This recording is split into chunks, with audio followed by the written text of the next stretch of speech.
Hey guys, this is Kanan, It's Jesse. and we are the Geeky Saiyan couple, and welcome to our RWBY Volume 7, Chapter 2 Overview. Um, this video will be on Patreon first, and if you're watching this now on YouTube, then it's open for you. Before we start, once again, thank you for everyone who has already subscribed to the channel. We know we're a relatively new channel, and we're learning this as we go, so just be patient with us, and hopefully we'll learn the trade of this soon enough. If you guys are interested in following us on Twitter, our Twitters will be in the description. Our Facebook, Our stores. our Etsy store. If you're interested in commissions, she does them amazingly. There's also an email if you guys have any questions or anything that you do want to see. Just shoot us an email. You can shoot us a message, even in the comments. There's also our Patreon. If you want to support us on there, you'll get a lot of the Patreon exclusive stuff. And in turn, you'll help build this channel and for us to be able to get better equipment, better internet, stuff like that, so we can do way more, because we do plan on doing more than just RWBY content. She's got cosplay tutorials she wants to do. I would love to do some Let's Plays. I'm already kind of planning some stuff I'd like to do. If we got better internet, we'll do live streams. Yeah, and all of your support, really, it does go to everything for us to build up, to actually create more things for you guys. I mean, and even more access to things that I build, the props that we both build together. It also allows us to be able to do more, to go to more things, and actually, like, live stream from different events, get to go to more events to share more things with you guys. So any of the support you guys have, like, give us, it really does go to everything to make more for you guys. Yeah, so now we're going to get into some slides. We've got a lot of them. Some of them we're not going to stay on as much as some, just because this video would be an hour long, probably, if we did. Or more. Yeah. So, like I said, these overviews, they're not supposed to be, like, very in-depth analysis, like just moments we really want to touch on that we saw, and theories we have on those moments, as well as the things we did collect from information. There will be videos that we will do that will be very analytical, but those are for another day. So, you go ahead and get the first slide up. Chapter 2, I had a lot of hope for. I knew I wouldn't get everything. Yeah. But I'm going to go ahead and start this off by saying we Bumblebee fans got fed this chapter like, oh my gosh, you could almost turn it into a drinking game in a way. Which we're not going to do.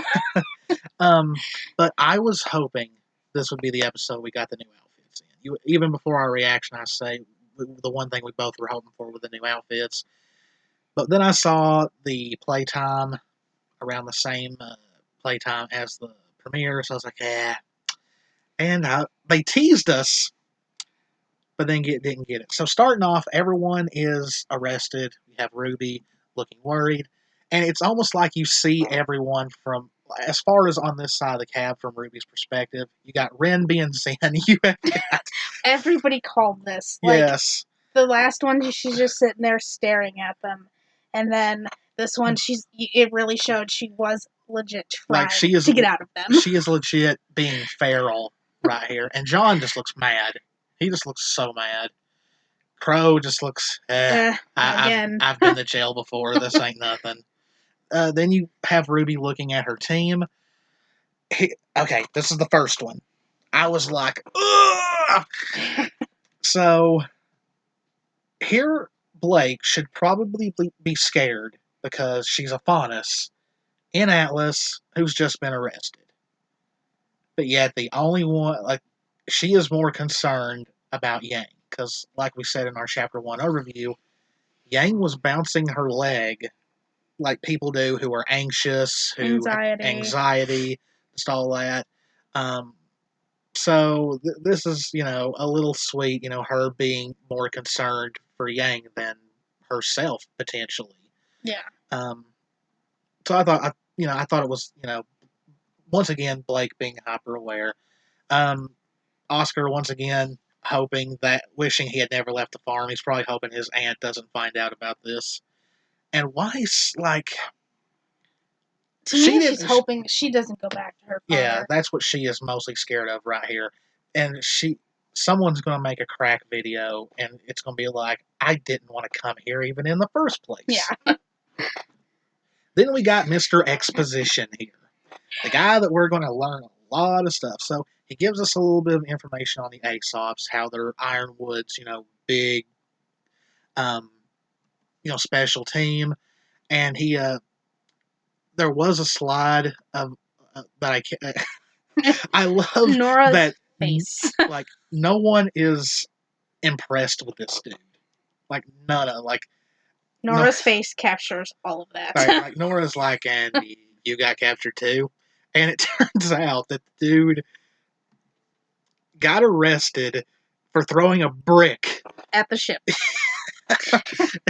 You can see that they're just, telling him, but I mean, yeah. A lot of people think he said her ship. You threw a brick at her ship. Many thought maybe it was Winter's ship he threw it at, but I heard you threw a brick at our ship. But they might have said her ship. I don't know. But we learn also more about Robin here. Leave it at that one, because I just love how Yang is not impressed whatsoever. Yeah, I noticed. That's one thing I noticed. She's just like, seriously. That's another male character that she is just not. No, like the she face. Does this all the face time. Just says. She does this all really? the time. She done it to Sun in Volume 2. She did it to the guy in the bar. Yeah, she did it to the guy in the bar, and like she's just not amused, like at all. That look just says, really, dude. Yeah. Cool story, bro. Now, here is when we learn a bit more about Robin. Yeah. And that she is the one running against Jacques for a seat on the council because she wants to make Mantle a better place. Now, we learn two big things here. He says Robin Hill and her happy huntresses. For one, it's a group completely of women, which is awesome, I think. Two, Robin Hood and his merry men. Yes. So I have a feeling, though I don't remember who they said Jacques was 100% based off of. Yeah, I don't remember that one. But this could mean he's kind of her version of King John. It was King John, wasn't it? Yeah. For Robin Hood. Maybe. I'm not, maybe. It would make a lot of sense. Him or Ironwood, either one, could be King John in this situation. Though I don't know about... No. Because the look that she gives the screen in the intro. But also that kind of fits with Winter maybe being Maid Marian, because Maid Marian is with King John and she's with Ironwood. That fits too, but I mean, I'm so for the Robin and Winter ship. I can't help it. I mean, it could be Jacques or Ironwood. That could be that. If just theorizing that. But the thing is Maid Marian would fit either way. She's working with Ironwood, but that's also Jacques also her father. Yeah. So yeah, it does fit both ways. But I love it that the pilots eventually just get tired of the guy and shut block him out, leaving RWBY and the others having to. It's right here after he says "Happy Huntresses." Yang literally asks, "Is that really their name?" Yang's just not into it. She's just not having it. She's over everything right now. And Weiss says, they're not that big a deal. She says something. The Aesops aren't that big of a deal. Yeah, and she says something else, and the guy does point out that, of course, a Shnee wouldn't, care about any of that, which we all know. Because they have everything, pretty much. Well, yeah, anymore. Yeah, she kind of gives him a look like, you don't know me. And it's like Weiss has always said, she's more than a name. Yes. Which I like about her character. So we get our first close look at Atlas, and oh my gosh, this city is gorgeous. You go back and look at clips and here's Atlas Academy. But you even see the city around it. It's just it's way I know it was a big city in the clouds when we saw it at the end of Volume 6, but I just didn't realize the scope of this thing. Even the sketches, and there were people who thought we were only going to be in Atlas for one volume. Oh no. There ain't no way. But even with the end of like other volumes, how you'll see like the artwork that'll go through the credits, and you'd see pictures of Atlas. Like it just can't compare to all of that. Like looking at this and some of the screens from Volume 1, it's just like, oh my gosh, is this even the same show? Yeah. And a little bit more of Atlas Academy. It West Point. Yes, very much. I really think that's what Atlas Academy is based off of. It may be because it's a school. But God, it just screams military school, like military school.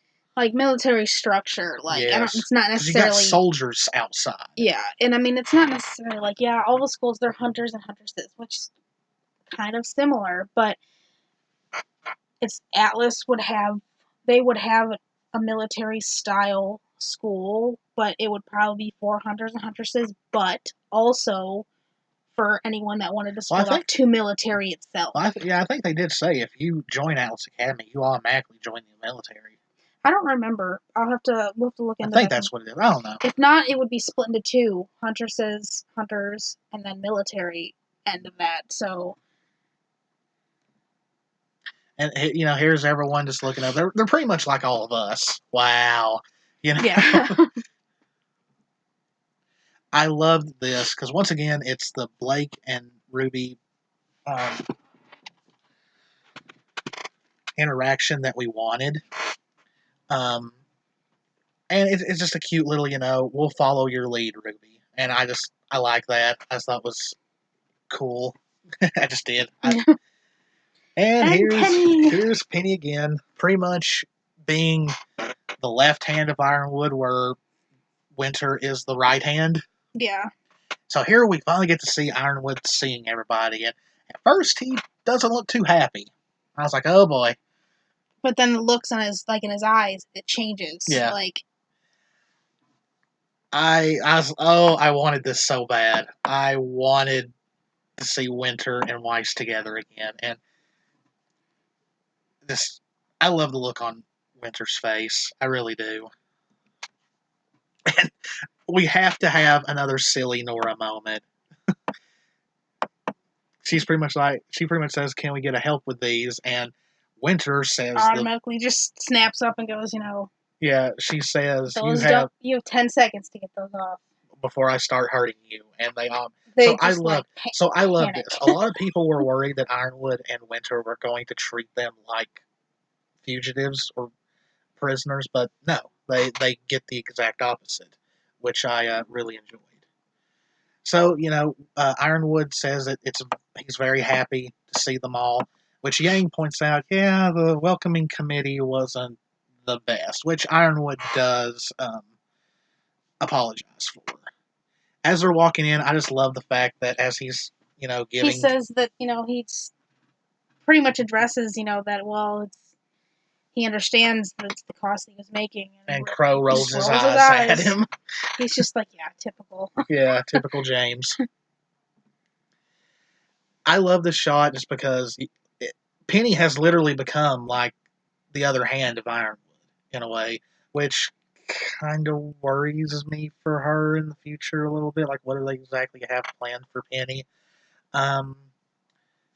But so knowing Penny, I don't think if it was something bad, she wouldn't do it. Yeah, but I pretty much like this that Penny has pretty much become where for years many people have said that Winter is Ironwood's right hand. Penny was the other side now. Yeah, Penny. They built Penny up to be there. Yeah, which we kind of hinted at her being able to. The things that she had said in the beginning when she first made her appearance. What, she was one day going to do this. And was going to save the world. Yes, and that is exactly why it makes sense for her to be there. I would sleep easy at night knowing Penny was protecting us all. This is where Ruby pretty much admits that, we stole the ship. The ship was stolen. And, Penny's just... Penny's just blank. Ironwood rolls his raises his eyebrow at it, but Big Sis ain't happy at first, and of course she's gonna start fussing at Weiss like a big sister would. But then I've waited for this. I wanted this. This is so much after the first time that they got to see each other back when she was at Beacon, it wasn't as soft. But here's the thing, though. This is what I always noticed about Winter. Yes, she was pretty rough on Weiss in Volume 3, but she still cared. Like, she asked her. She said, I didn't ask you about your credentials. I asked you how you've been. Have you picked up any hobbies? Have you friends? She cared if Weiss was making friends. Yes, it was just more of a tough love look to it. But this is something that we've needed to see. Well, plus, toward the part of Volume 3 when Winter finally left, she did hug Weiss. Yes. And Winter has always cared about Weiss. She loves her little sister.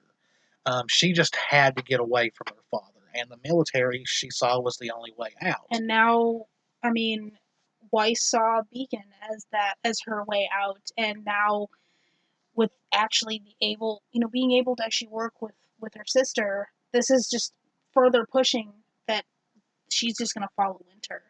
Yeah. I'd love to see them take over and knock Shock out. I also want to note that I love Elizabeth Maxwell, Winter's voice actress. She is great here. But I also love her because she is the voice of my favorite female Dragon Ball character, Caulifla. And of course, she starts fussing at Crow, which it doesn't last as long as I'd wanted it to. I wanted more. I was kind of hoping it was going to be like their fight, yeah, or just them bickering like they did in Volume 3. But he's like, "Hey, you try telling these kids what to do when they have their mindset on something." That's the moment. But it's great because it shows that he's starting to treat them kind of like they're still not on the same level as a true huntsman or huntress. Yes. Which RWBY did say that they were going to learn this volume, the gap between them and seasoned huntsmen and huntresses. But Crow, in a way, is starting to see them as equals. Yeah, and I think, honestly, he believes that they're at that level where honestly, the things they've been through, they should just get their licenses. Yeah. They're advanced enough. Yeah, in Chapter 1, I didn't cover it in our Chapter 1 overview, but when the Aesop said, unlicensed weapons used by unlicensed huntsmen and huntresses, I was like, you have one right there. Well, but two, the fact these kids have went through, like, they're probably just as much qualified as you. Well, we don't know what the Aesops have seen, but they've went through enough where they should just might as well count as true. They've been through stuff that maybe besides Oscar, but yeah, but they've been through enough that they've learned more. They would not have learned at Beacon. They've learned even more on missions. They've learned more on the road than they would have in school. Yes. It's like in real life when the real world teaches you more than school does. Yes. And this is where we learn that Penny and Winter know about the relics and the maidens. And Crow is flabbergasted. You told them? Yeah, because this was supposed to be a really well-kept secret. But I kind of understand why Ironwood told Penny and Winter, because he needed people he could trust, and I'm pretty sure, Penny's not gonna, yeah, and she's not gonna go and just tell anybody. But Winter has been loyal to him for years now, probably. Yes. So, and if he shows off the relic, and Penny states that the Atlas relic is safe in the vault. Yeah, and then they also bring up the Winter Maiden, and we find out the Winter Maiden is in fact not very young. Sprightly. Yeah, it is apparently a very older woman. Yes, she's in stable condition, so she's not alive. Yeah. That's really the best way we can explain it. It's an old woman. And here, they're kind of questioning Ironwood on his decisions. Yang right here clearly states it's making people hate you. And he was willing to, it was a risk he was willing to take. Yeah, that's what he's saying right here. He's willing to accept that to keep the people safe. Now, I get where Ironwood is coming from, but you don't really need to turn your city into a police state to do that. Especially when, they're if you look down, like, especially Whoops, I hit my Mantle, mic. Yeah. especially down at Mantle, like, Mantle's pretty much suffering. they are suffering. Most of the military, yeah, they've got military walking around, but most of the military is surrounding the city above. Like, it's not surrounding and helping Mantle, which we'll learn a little bit more towards the end of that, too. Now, here they are talking about a plan to use Amity Arena, not the video game, the actual arena. I just saved it on that because that's one of the many times Blake and Yang look at each other. They are going to use it. They're going to use it as kind of pretty much what Winter says, as a satellite, to make up for losing Beacon Tower, and in case they lose another tower, so they can have a full. They'll keep communication if another tower falls. Yes, which is a good plan. Yes, that is the good part of the plan. Yeah, and this was pretty much Winter talking more about the plan of what they plan to do. And Penny had added to it as well, and then Crow asks, okay, Ironwood, that doesn't seem like a bad idea, pretty much. But we don't need the whole military. Yeah, you don't need the military to do that. But then Ironwood makes the decision to tell everyone about Salem, which is, in which Crow states that's why you called all the troops home. That's why you've closed because all the borders. Because it's going to induce panic. And that will bring the Grimm. And Ironwood is fine with that.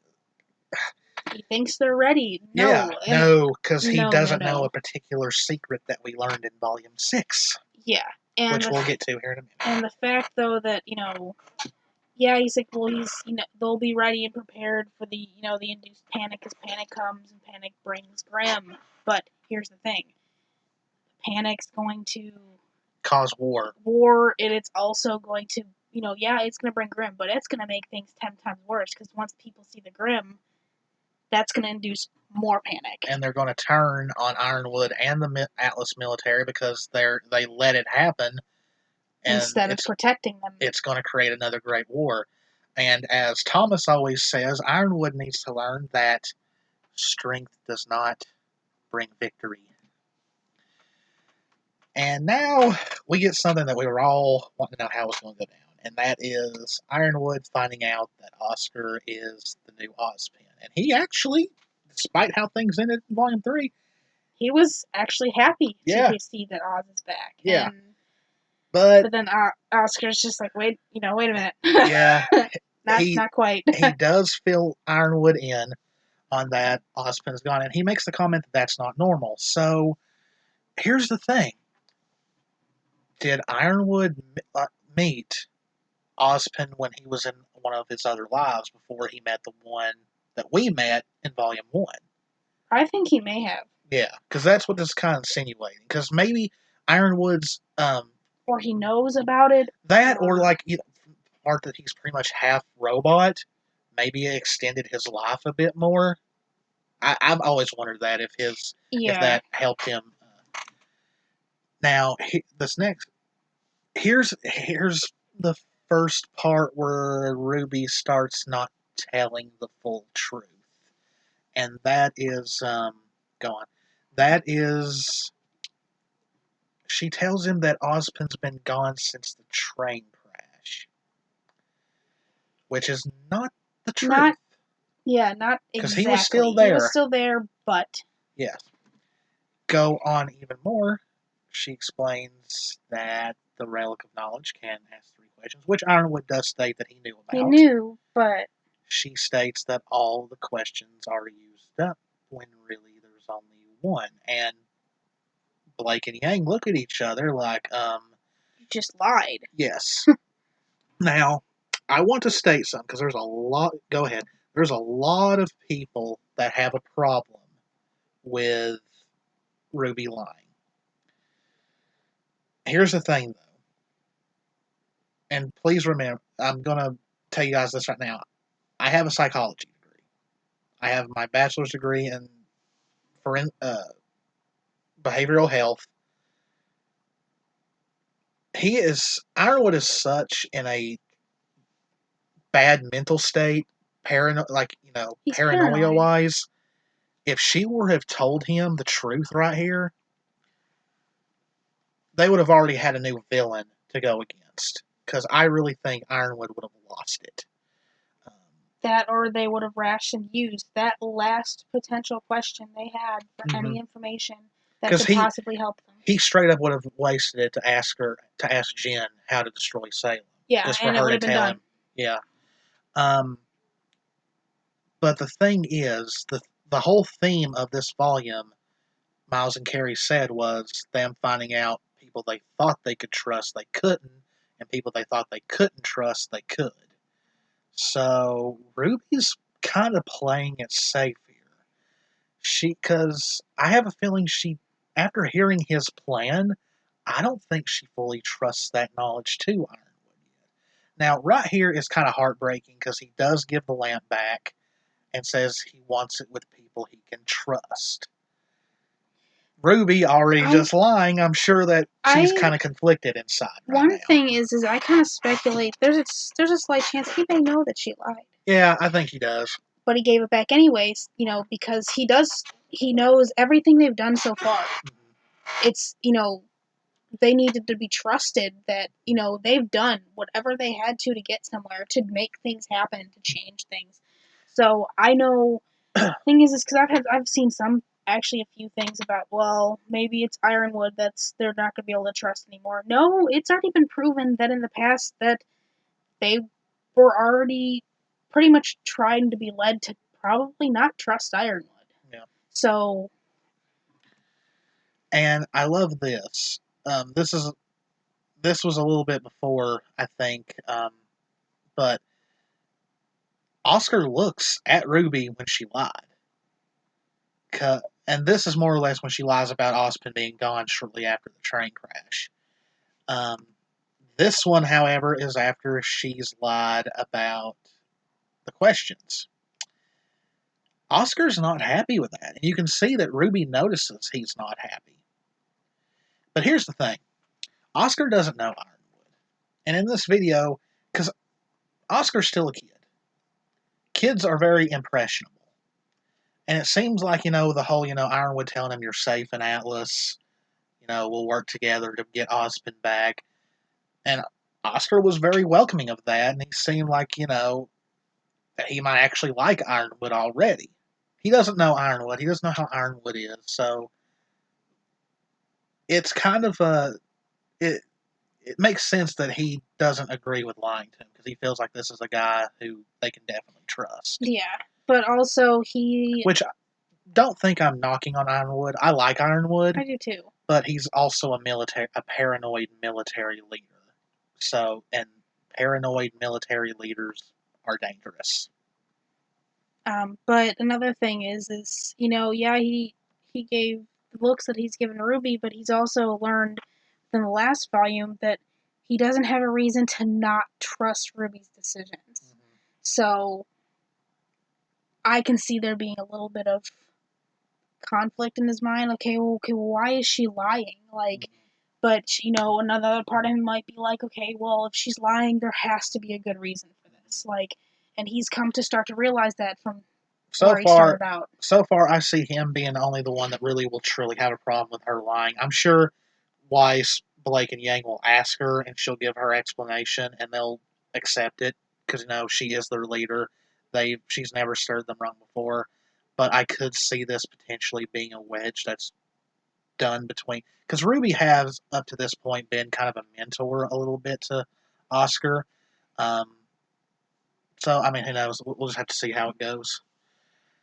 Okay, I thought this was funny and awesome at the same time. So this is where they pretty much tease that, hey, if you're going to be working with the Atlas military, you need better equipment, and all that. And poor Blake, I have a feeling when she pulled Gamble out and remembered that it was broken, that she was kind of like, okay, everybody's really focused. No one noticed. Let's just switch it.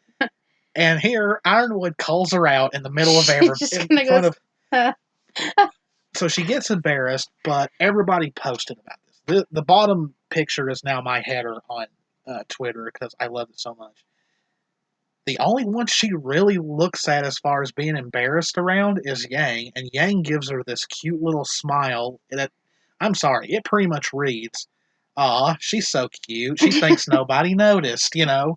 But yeah, this was a great Bumblebee moment. And here's where, Winter's letting them know, hey, this is Atlas. You're helping us. We're going to give you the best stuff to use. So. Yeah, which pretty much everyone is happy to hear.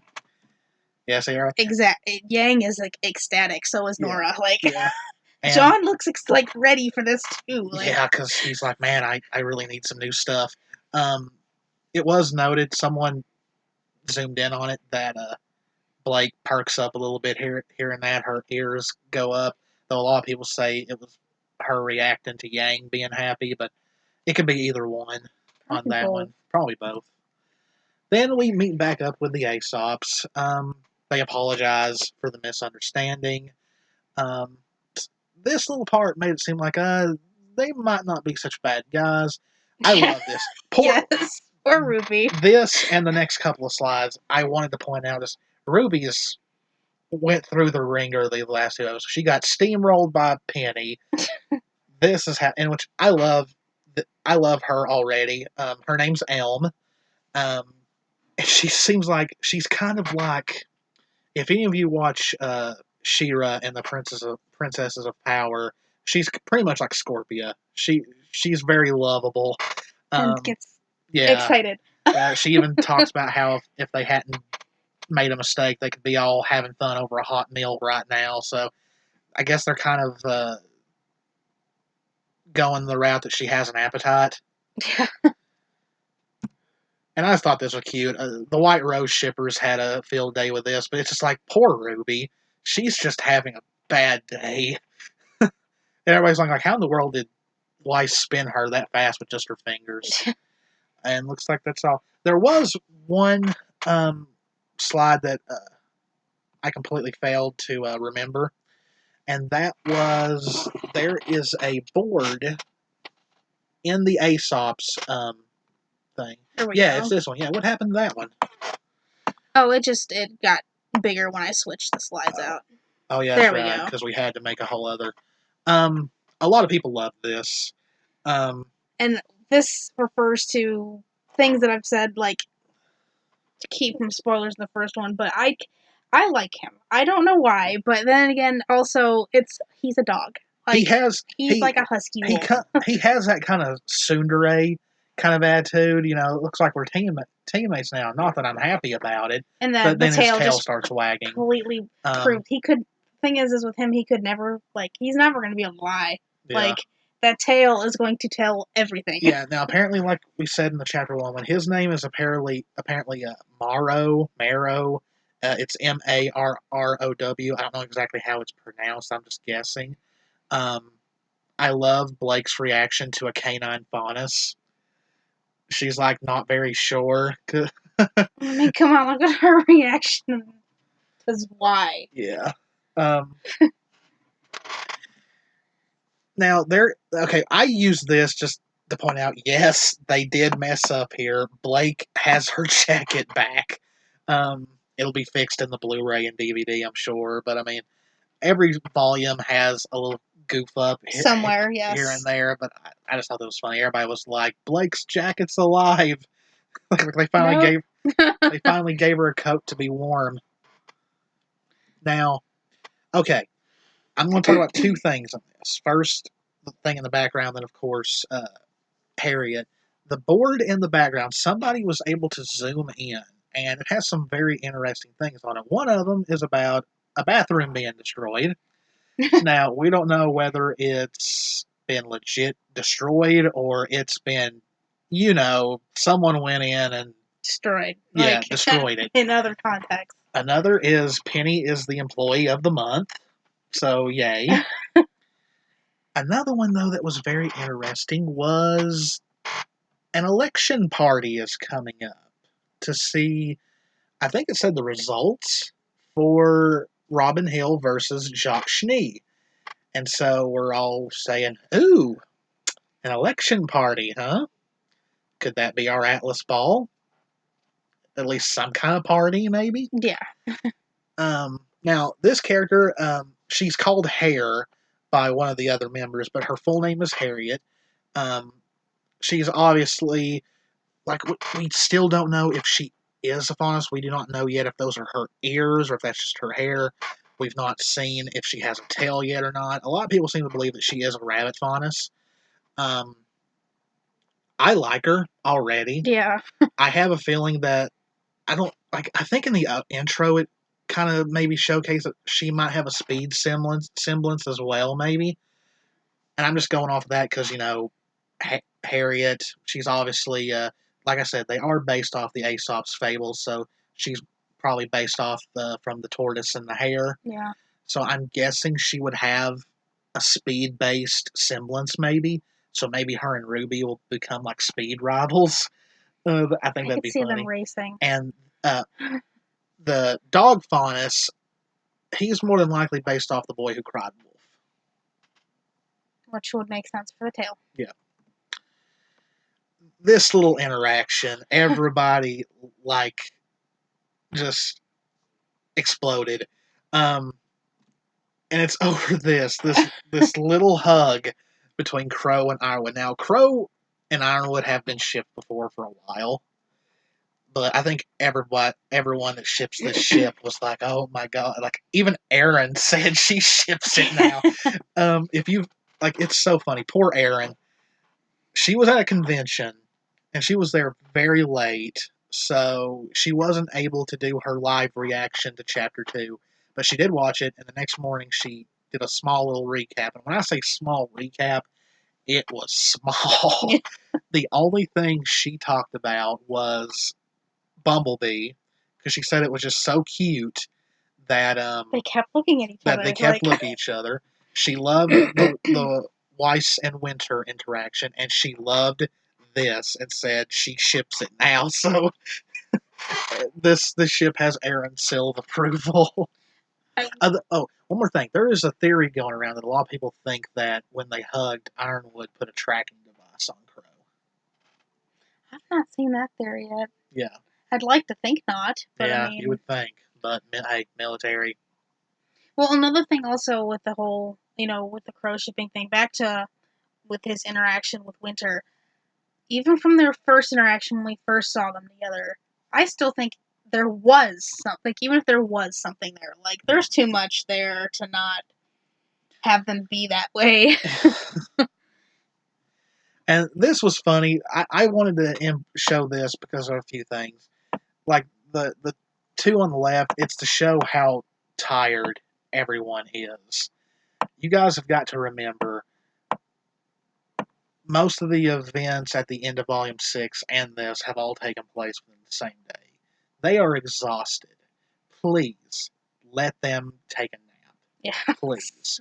Now, the last one, the bottom right one, the top right one I love just because of Nora. She's literally falling asleep, standing up, leaning against Ren. We tried to get the one of her actually hitting the floor, but we missed. Yeah, but it's cute. That's just another Nora. It's also just a cute little Renora thing.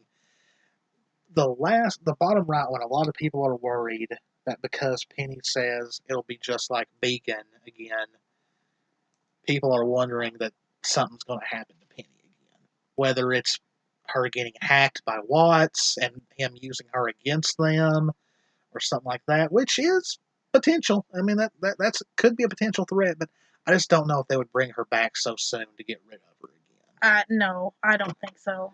But we'll see. Then we have Big Bad Watts. I love this because I don't know. I like rainy scenes. It's raining in Mantle. It's broody. It's dark, and you got like this is the first time for me Watts looks like a true villain. Yeah.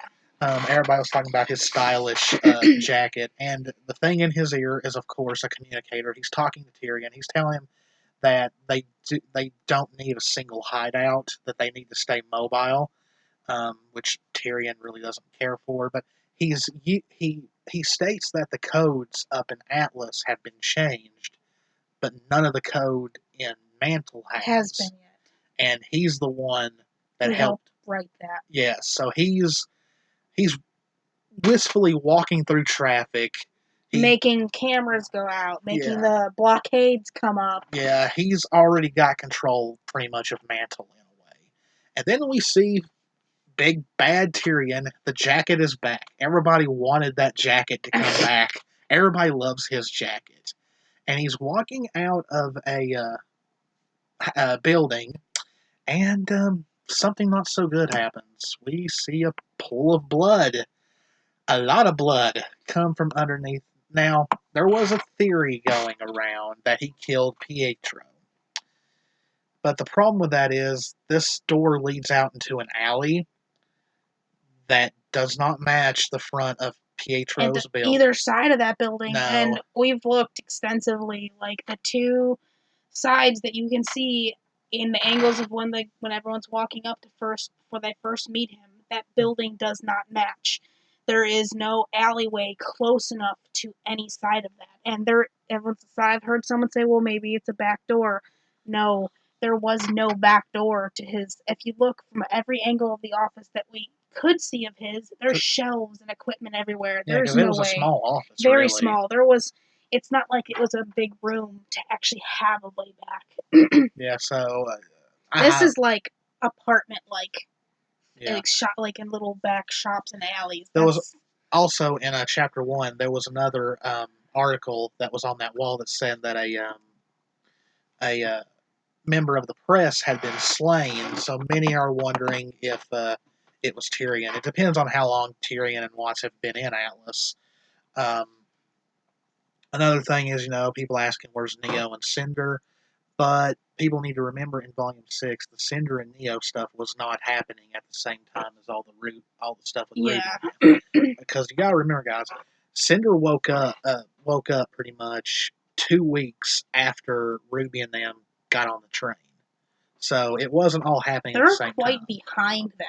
Yeah, so I wouldn't be surprised if we don't see Neo and Cinder until either the end of this volume. Like, they might be the after credits scene, or we might not see them until Volume 8. Which I'm fine. I would rather Watts and Tyrion be the villains of this volume. If we see them at all, like in the last volume, Watts and Tyrion, they only made appearances. They didn't make full on, scenes. They were just glimpses. I have a feeling that maybe they've switched places. Maybe this is going to be Watts and Tyrion, and we'll see maybe glimpses of them at least moving forward. But we're not going to see anything. I don't think we're going to see anything like we did the last volume, because that was just big enough that we needed to see them come back. Well, that was pretty much chapter 2 and what we thought. It was a very exposition chapter, which we needed. We needed some story building for the volume, set up some stuff. There's a lot of people who don't like chapters like this because they want all action and all that. You can't have all action, guys. You need the info, you need the extra little stuff, and they also need downtime. So that's why I'm going to predict that chapter 3 is going to be a downtime episode, because they need to rest. Weapon upgrades take time. So let's have pretty much a callback to the Beacon Days episode. Let's have a mostly character in it, because we know fights are coming, guys. We know they're at least going to go on a mission to the mines. Yeah. Because that was in the trailer. So let's have a nice little show them picking out their new clothes. Let's find out why Weiss and RWBY decided to style their hair. Why Blake needed 8 zippers. Yeah. Let's see RWBY and Penny talk. Let's see Weiss and Winter talk about their father. I'm gonna go ahead and tell you already. There's going to be a major Bumblebee event in chapter 3, because not long before we started recording, the Rooster Teeth store tweeted out 11, a B, a notepad, and a 15, pretty much saying Bumblebee merch is coming November 15th, which is Friday before the day before chapter 3 airs. Mark your calendar. This is the only... There's one bit of Renora merch that they've not released yet. That and the Bumblebee merch is the only fall stuff from their fall lineup they have not released yet. They've been holding on to that for a while now. And so, also, in her recap, Erin said she was very excited about next week, and she gave this really kind of cute, knowing look and said, I'm excited about some stuff. Yeah, she just had And to like think of her words before she said them. yeah, pretty much. So, it's inevitable, guys. If you don't like Bumblebee, then, I mean, you need to accept what's going on. Hopefully I don't eat my words doing this, but with the implications of Blake cutting her hair, the fact that Gamble now has a yellow stripe on it, and the fact that, yes, tweets were released that pretty much hinted that Barbara and Aaron have recorded together for Volume 7 for the first time since Volume 2, which they randomly brought up at New York Comic Con. Yeah. For the first time in like years. They've not talked about recording together for Burning the Candle in forever, so they just randomly joked about that and brought it up. We're pretty much getting Burning the Candle Part 2. Pretty much. We needed it. Yeah, so... And I'm going to say this again as well, which I'll probably bring up in another video if we do something in between now and if it's RWBY related or whatever between now and Chapter 3. It depends on work and all that, really, but even if we do not see Yang supply the metal for Gamble, the symbolism is still there. That's the thing you've got to look at. There's people out here who watch the show and they only accept what they see on screen.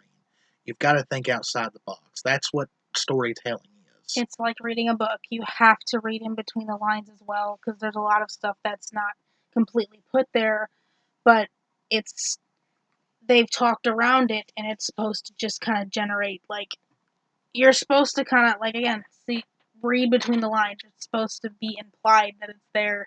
And, I mean, you can't really get around the color. The color is exact. It's the exact yellow. Yeah, it's the exact because everyone's like, yellow. well, it's gold.